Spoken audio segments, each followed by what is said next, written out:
नमस्कार दोस्तों, राष्ट्रीय एजुकेशन में आपका हार्दिक स्वागत है। दोस्तों आज हम पढ़ेंगे कि अरस्तु प्रथम राजनीतिक वैज्ञानिक क्यों है।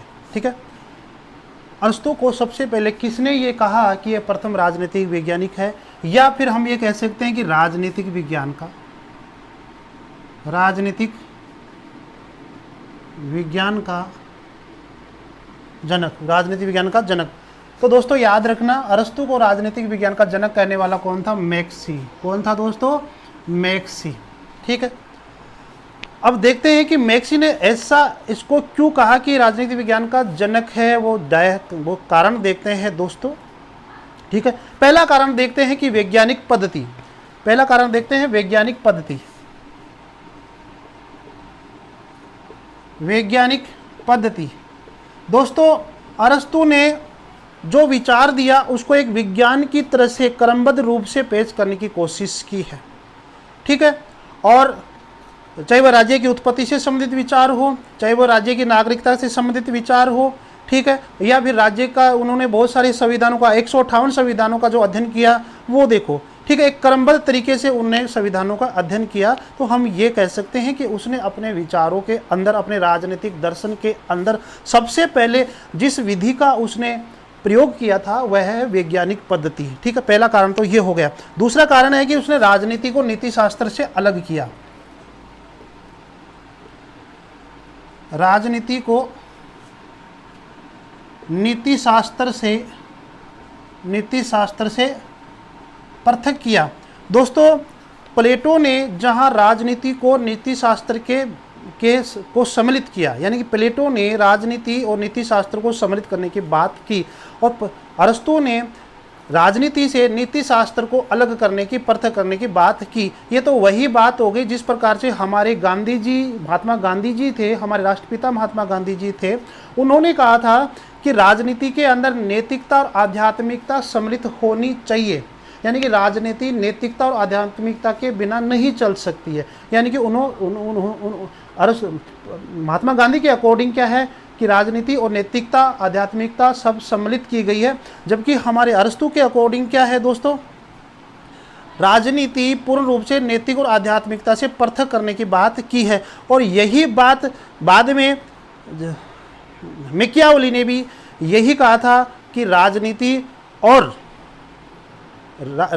जो है वो नैतिक और धर्म से क्या है, अलग होनी चाहिए, पृथक्करण होनी चाहिए। तो दोस्तों इसका मूल श्रेय हम ये कहें कि किस विचारक ने सबसे पहले ऐसा किस विचार को ये श्रेय जाता है कि उसने राजनीति को नैतिक और धर्म से अलग करने की बात की थी।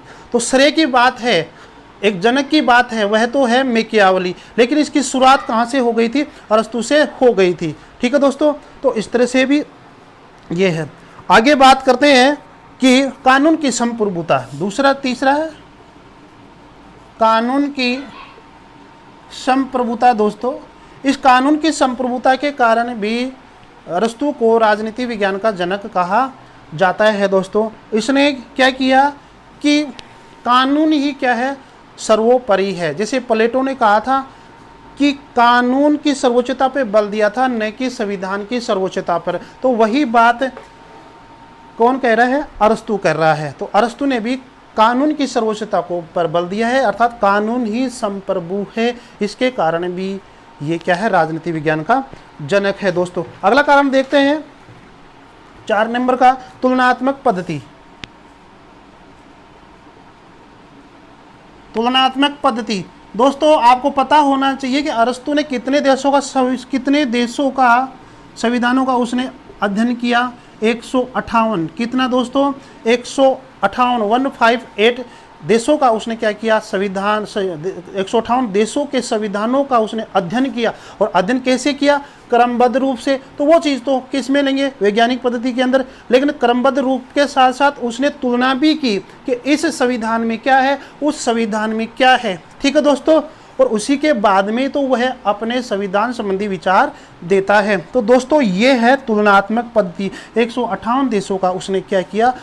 तुलनात्मक अध्ययन किया। अगला पॉइंट देखते हैं दोस्तों, हम बात करते हैं कि मध्यम वर्ग। 5 नंबर पर मध्यम वर्ग की बात की उसने। मध्यम वर्ग की कैसे?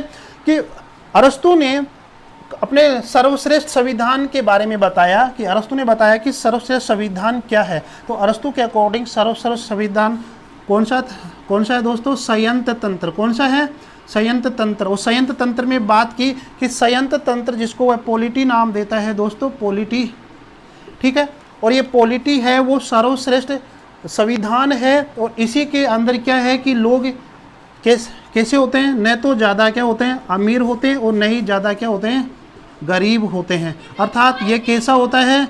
इस संविधान के अंदर मध्यम वर्ग के लोग ज़्यादा पाए जाते हैं, या मध्यम लोग शासन करते हैं और मध्यम वर्ग के लोग ही शासित होते हैं। अर्थात वह शासक और शासितों को एक तरह से मध्यम वर्ग की श्रेणी में रखा है कि मध्यम वर्ग के लोग ही क्या है? अच्छे शासन चला सकते हैं, अच्छी तरह से शासित हो सकते हैं, और ज़्यादा पैसे वाले भी अच्छी तरह से शासन नहीं कर सकते, और ज़्यादा गरीब लोग भी अच्छी तरह से शासन नहीं कर सकते हैं, राज व्यवस्था को अच्छी तरह से नहीं चला सकते। तो उसने संयंत्र तंत्र की बात की थी, जिसको वह पॉलिटी नाम देता है, और इसी को ही अरस्तु क्या कहता है? जनतंत्र कहता है। तो अरस्तु के अकॉर्डिंग सर्वश्रेष्ठ संविधान क्या हो गया? संयंत्र तंत्र हो गया। उसमें उसने मध्यम वर्ग की बात की थी। अमीर और गरीब, न तो ज़्यादा अमीर होना चाहिए न ज़्यादा गरीब होना चाहिए, मध्यम वर्ग के व्यक्ति ही ज़्यादा अच्छी तरह से शासन चला सकते हैं दोस्तों। तो ये उसका मध्यम वर्ग है। एक बात और है दोस्तों कि उसने मध्यम वर्ग के बारे में, उसने परिवार के बारे में मध्यम वर्ग सम्मिलित किया, और संपत्ति के बारे में भी मध्यम वर्ग सम्मिलित किया, और उसने राजनीति के क्षेत्र में, संविधान के क्षेत्र में भी उसने मध्यम वर्ग को सम्मिलित किया दोस्तों, ठीक है। राज्य के पूर्ण सिद्धांतों का क्रमबद्ध निरूपण। देखो, अब वैज्ञानिक पद्धति का उसने जब आविष्कार किया ही है, तो वैज्ञानिक पद्धति अपने आप में क्या है कि क्रमबद्ध है दोस्तों। फिर भी हम एक पॉइंट अलग से देख लेते हैं, नेक्स्ट पॉइंट आप नोट करते जाना। क्रमबद्ध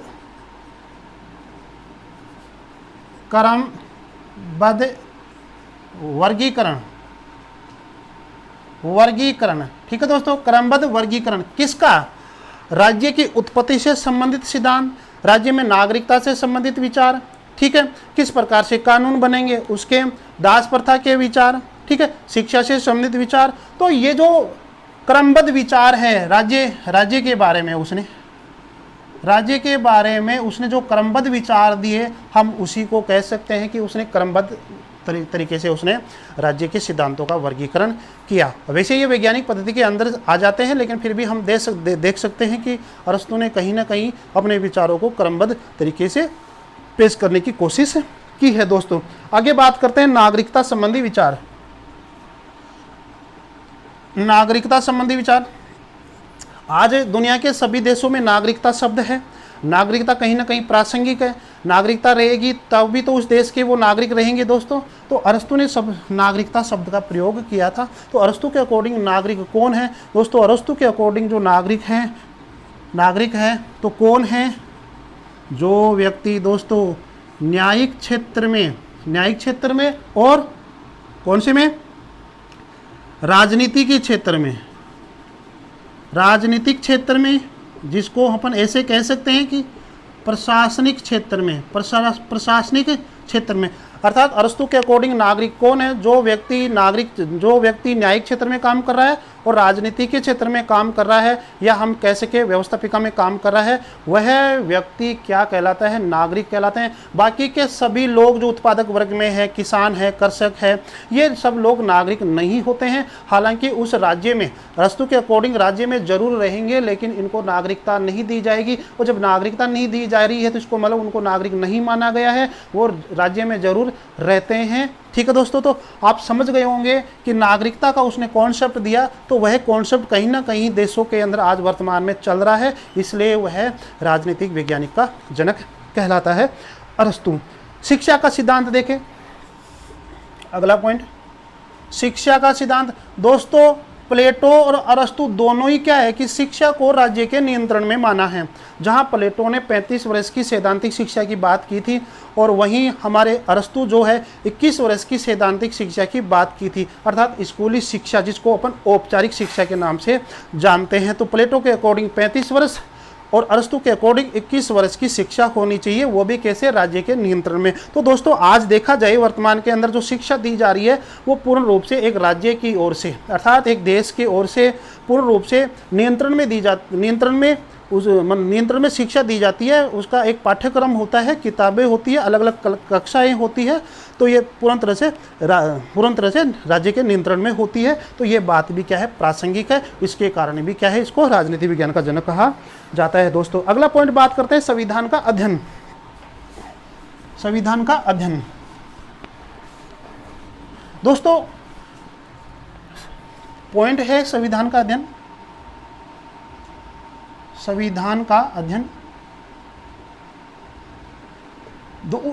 अरस्तु ने दुनिया के 158 देशों का क्या किया दोस्तों, संविधानों का अध्ययन किया, और 158 देशों के संविधानों के बाद में इस निष्कर्ष पे पहुंचता है कि आखिर संविधान कौन सा अच्छा है दोस्तों। ठीक है, एक मैं आपके सामने फार्मूला लिख रहा हूं, रानी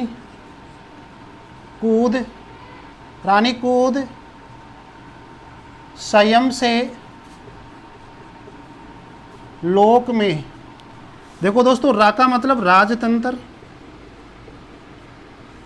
नी का मतलब निरंकुश राजतंत्र या निरंकुश तंत्र,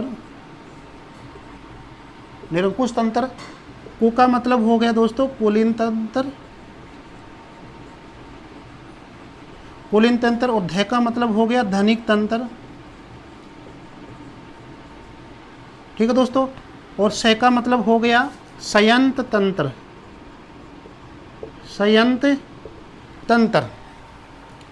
और लोक का मतलब हो गया लोकतंत्र। ठीक है दोस्तों, तो ये 1 2 3 4 और 5 और 6 अरस्तु ने अपनी बुक पॉलिटिक्स बुक के अंदर 6 प्रकार के संविधानों के बारे में बात की दोस्तों, और उसने दुनिया के 158 देशों का संविधानों का अध्ययन किया, और उसके बाद में ये निष्कर्ष पे पहुंचा कि कौन सा संविधान हो सकता है। ठीक है दोस्तों, तो उसने सर्वप्रथम देखा कि राजतंत्र अच्छा है, लेकिन उसमें देखा है कि राजतंत्र के अंदर लोग स्वार्थी हो जाते हैं, तो वो किस में बदल जाता है, निरंकुश राजतंत्र के अंदर। फिर उसने देखा कि नहीं, कुलीन तंत्र अच्छा है, कुलीन तंत्र अभिजात वर्ग अच्छा है। फिर उसने देखा कि कुलीन तंत्र भी अच्छा नहीं है, इसमें भी लोग अपने स्वार्थ के लिए काम करने लग जाते हैं, और ये फिर किस में बदल जाता है, धनिक तंत्र। और धनिक तंत्र भी वो कहता है कि अच्छा नहीं है, और वो कहता है कि सर्वश्रेष्ठ जो सर्वश्रेष्ठ संविधान होता है वह होता है संयंत्र तंत्र। कौन सा होता है दोस्तों, संयंत्र तंत्र। ठीक है दोस्तों, और लोकतंत्र को भी वह अच्छा नहीं मानता है, सर्वश्रेष्ठ किसको मान रहा है, संयंत्र तंत्र को। तो दोस्तों आप देख रहे हो कि एक अरस्तु ने खोज करने की कोशिश की थी कि आखिर वह कौन सा संविधान है जिसके द्वारा राज व्यवस्था को अच्छी तरह से चलाया जा सकता है, जहाँ पर शासित और शासक दोनों ही बढ़िया उत्तम रहे, लोगों को उत्तम जीवन मिल सके, नागरिक सभ्य बन सके। तो अरस्तु ने देखा कि जहाँ संयंत्र तंत्र के बारे में बात है, तो संयंत्र तंत्र अरस्तु के नज़रों में क्या है दोस्तों, सर्वश्रेष्ठ संविधान है। वो अरस्तु कह रहा है कि इसी संविधान के अंदर लोग उत्तम नागरिक बन सकते हैं, और इसी संविधान का पालन करके हम ये कह सकते हैं कि इसी राज्य में रहकर लोग अपना अधिकतम विकास कर सकते हैं, यहाँ पर किसी प्रकार की निरंकुशता नहीं हो सकती है। इसलिए अरस्तु ने संयंत्र तंत्र को, अरस्तु जिसको वह पॉलिटी नाम देता है दोस्तों, तो यह सर्वश्रेष्ठ संविधान है दोस्तों। ठीक है, और इस सर्वश्रेष्ठ संविधान की उसने व्याख्या की, और इसीलिए भी उसको प्रथम राजनीतिक विज्ञान का जनक कहा जाता है। आप समझ गए होंगे दोस्तों। आगे बात करते हैं सरकार के अंगों का निरूपण। सरकार के अंगों का निरूपण वो कैसे दोस्तों, सरकार के अंगों का निरूपण, सरकार के अंगों का निरूपण। अरस्तु ने सबसे पहले क्या कहा, नीति निर्धारण, ठीक है, और प्रशासकीय और न्यायिक, इन शब्दों की बात की थी। अरस्तु ने सबसे पहले कि सरकार के जो अंगों का निरूपण किया, अंगों के बारे में बताया कि सरकार के 3 अंग होते हैं, नीति निर्धारण, नीति नीति निर्धारण, प्रशासकीय और न्यायिक। नीति निर्धारण, प्रशासकीय और न्यायिक। आज वर्तमान में अरस्तु जिसको नीति निर्धारण कहता है, नीति निर्धारण कहता है, आज वही क्या है, व्यवस्थापिका है, व्यवस्थापिका हो गई। वह जिसको प्रशासकीय कहता है अरस्तु, वह आज क्या हो गई, कार्यपालिका, कार्यपालिका दोस्तों। जिसको वह न्यायिक कहते हैं तो वह आज वर्तमान में क्या हो गई, न्यायपालिका हो गई दोस्तों। क्या हो गई दोस्तों, न्यायपालिका हो गई। तो हम ये कह सकते हैं कि अरस्तु ने जिस प्रकार से उसने सरकार का निरूपण किया, सरकार के बारे में कहा कि सरकार 3 प्रकार की होती है, तो उसी प्रकार आज वर्तमान में उसी चीज़ को इस नाम से जानते हैं। तो सरकार के वर्तमान में कितने रूप होते हैं, व्यवस्थापिका, कार्यपालिका और न्यायपालिका। आजकल सरकार का एक चौथा रूप ही सामने आता है जिसको अपन मीडिया कहते हैं दोस्तों। तो सरकार के अंग देखे जाए तो मूल रूप से तो 3 है, लेकिन चौथा जो अंग माना गया है उसको मीडिया माना गया है। ठीक है दोस्तों।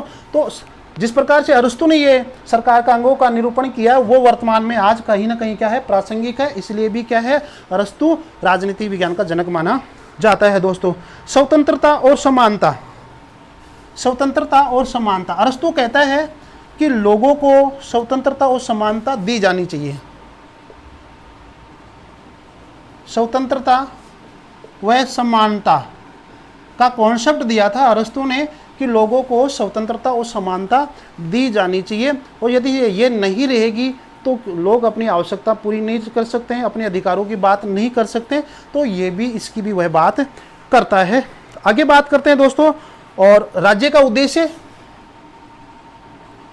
राज्य का उद्देश्य देखा जाए अरस्तु के अकॉर्डिंग तो राज्य का उद्देश्य क्या है कि उत्तम नागरिक बनाना, लोगों को उत्तम नागरिक बनाना, अर्थात हम ये कह सकते हैं कि शुभ जीवन प्रदान करना, शुभ जीवन प्रदान करना।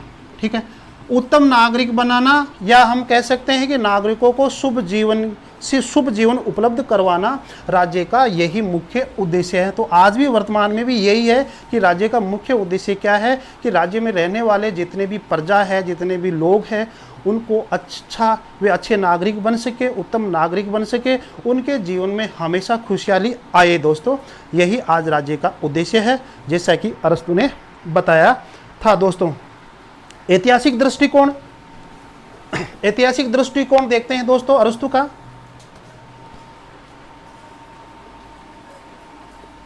ऐतिहासिक दृष्टिकोण दोस्तों, ऐतिहासिक दृष्टिकोण को मैं 2 संदर्भ से आपको बताना चाहूँगा। एक तो राज्य के संदर्भ में, एक उसके विचारों के संदर्भ में। ठीक है दोस्तों। राज्य के रूप में कैसे दोस्तों, मैं आपको बताऊं। अरस्तु ने कहा था कि परिवार से किसकी उत्पत्ति हुई है, राज्य की। परिवार से क्या बना है, ग्राम बने हैं, और ग्राम से क्या बना है, राज्य बना है। और राज्य को वह क्या नाम देता है अरस्तु, काइनोनिया। क्या नाम देता है दोस्तों, काइनोनिया नाम देता है। ठीक है। और ये परिवार क्या है, एक स्वाभाविक संस्था है। स्वाभाविक क्या है, स्वाभाविक संस्था है, नेचुरल संस्था है, प्राकृतिक संस्था है दोस्तों। तो परिवार प्राकृतिक संस्था हो गई, तो ग्राम भी प्राकृतिक संस्था हो गई, फिर राज्य भी क्या है, प्राकृतिक संस्था हो गई। अरस्तु का कहना था कि एक परिवार के अंदर जब मूलभूत आवश्यकताएं पूरी नहीं होती है, या एक व्यक्ति अपना तमाम प्रकार का विकास नहीं कर सकता है, तो उसने एक बड़ा समाज के बारे में सोचा, जिसको अरस्तु ग्राम कहता है। कि लोग परिवार में अपनी आवश्यकता पूरी नहीं कर पाए तो लोगों ने क्या बनाया, ग्राम बनाया। फिर ग्राम में भी लोगों की आवश्यकताएं पूरी नहीं हुई तो लोगों ने क्या बना दिया, राज्य बना दिया। तो राज्य में अरस्तु कहता है कि राज्य के अंदर लोगों को तमाम प्रकार की उनकी जो आवश्यकताएं होती है वह पूरी हो सकती है, ताकि वे उत्तम जीवन प्राप्त कर सके, उत्तम नागरिक बन सके दोस्तों। अब देखो दोस्तों, अगर ऐतिहासिक दृष्टि से देखा जाए तो राज्य से पहले क्या है, परिवार है। ऐतिहासिक दृष्टि से अरस्तु का यहाँ पर विरोधाभास आता है। ऐतिहासिक दृष्टि से तो क्या है, परिवार पहले है। क्या है, परिवार पहले है। अब राज्य का कर्तव्य क्या है कि वह हर व्यक्ति को उत्तम नागरिक बनाए दोस्तों। ठीक है, ये भी है। तो अब अरस्तु के विचार बदलते हैं। अरस्तु ये भी कहता है कि राज्य क्या है, राज्य व्यक्ति का पूर्वगामी है। राज्य क्या है? व्यक्ति का पूर्वगामी है। ठीक है, तो राज्य व्यक्ति का पूर्वगामी है। तो दोस्तों राज्य व्यक्ति का पूर्वगामी है। दोस्तों ऐतिहासिक दृष्टि से तो परिवार पहले आ गया। परिवार का मतलब एक तरह से हो गया व्यक्ति, क्योंकि परिवार के अंदर क्या होते हैं? व्यक्ति होते हैं। लेकिन दूसरी तरफ से यह भी कहता है कि नहीं, परिवार पहले नहीं, राज्य पहले है। तो राज्य क्या है? राज्य व्यक्ति का पूर्वगामी है। क्या है दोस्तों? पूर्वगामी है। राज्य व्यक्ति का क्या है? पूर्वगामी है, ये याद रखें। तो राज्य व्यक्ति का पूर्वगामी है दोस्तों। तो ध्यान दो, अब राज्य को कहीं ना कहीं व्यक्ति से पहले मान रहा है कि राज्य व्यक्ति का पूर्वगामी है। तो अब एक तरफ तो बोलता है कि परिवार से राज्य की उत्पत्ति हुई है, अर्थात व्यक्ति से राज्य की उत्पत्ति हुई है, तो राज्य बाद में आना चाहिए। ठीक है, दूसरी तरफ ये बोल रहा है कि राज्य व्यक्ति से पहले है। तो ये कहीं पर ये विरोधाभास है। तो इसके बारे में अरस्तु ये कहता है कि यदि ऐतिहासिक दृष्टि से देखा जाए, क्रमबद्ध रूप से देखा जाए, तो राज्य की उत्पत्ति परिवार से हुई है, व्यक्ति से हुई है, इसलिए तो व्यक्ति पहले हो गया। लेकिन राज्य क्या काम करता है? कि राज्य का काम क्या है? कि व्यक्तियों को अच्छा जीवन प्रदान करना, व्यक्तियों को उत्तम नागरिक बनाना। इसलिए उत्तम नागरिक कब बनेंगे? जब राज्य होगा तब। इसलिए राज्य कहीं ना कहीं क्या है? व्यक्ति का पूर्वगामी है। दोस्तों आप समझ गए होंगे, ये एक तरह से विरोधाभास है, और विरोधाभास को भी उसने क्लियर किया कि ऐतिहासिक दृष्टि से देखा जाए तो क्या पहले आ रहा है? परिवार पहले आ रहा है, व्यक्ति पहले आ रहा है। यदि राज्य क्या काम करता है? राज्य लोगों का भला करता है, तो हम ये देखें कि राज्य योजनाओं के माध्यम से लोगों का भला करता है, तमाम प्रकार के स्वास्थ्य के माध्यम से स्वास्थ्य प्रदान करता है, शिक्षा देता है। तो अगर राज्य नहीं होगा तो लोगों की आवश्यकता पूरी नहीं हो सकती है दोस्तों। तो इसलिए राज्य क्या है? पहले है, और व्यक्ति क्या है? बाद में है। इसलिए राज्य को व्यक्ति का पूर्वगामी भी मानता है दोस्तों। तो दोनों विरोधाभास है, दोनों को वह अलग अलग तरीके से समझा रहा है। व्यक्ति पहले है तो क्यों है? ऐतिहासिक दृष्टि से। राज्य पहले है व्यक्ति से, वो क्यों है? क्योंकि राज्य क्या है? लोगों का पालन पोषण करता है। ठीक है, स्वास्थ्य सेवा देता है, चिकित्सा देता है, इसलिए। ठीक है दोस्तों, और मैं आपको बताऊं तो इस तरह से हमने देखा दोस्तों कि ये तमाम प्रकार के ऐसे कारण हैं जिन कारणों के द्वारा अरस्तु को राजनीतिक विज्ञान का जनक माना जाता है। अरस्तु राजनीतिक वैज्ञानिक है, राजनीतिक वैज्ञानिक के रूप में जाना जाता है, या हम ये कह सकते हैं अरस्तु को राजनीतिक विज्ञान का जनक कहा जाता है। और मुख्य रूप से कहने वाला कौन था? हमारे मैक्सी महोदय था दोस्तों। ठीक है दोस्तों, वीडियो को लाइक शेयर सब्सक्राइब जरूर करें। धन्यवाद दोस्तों।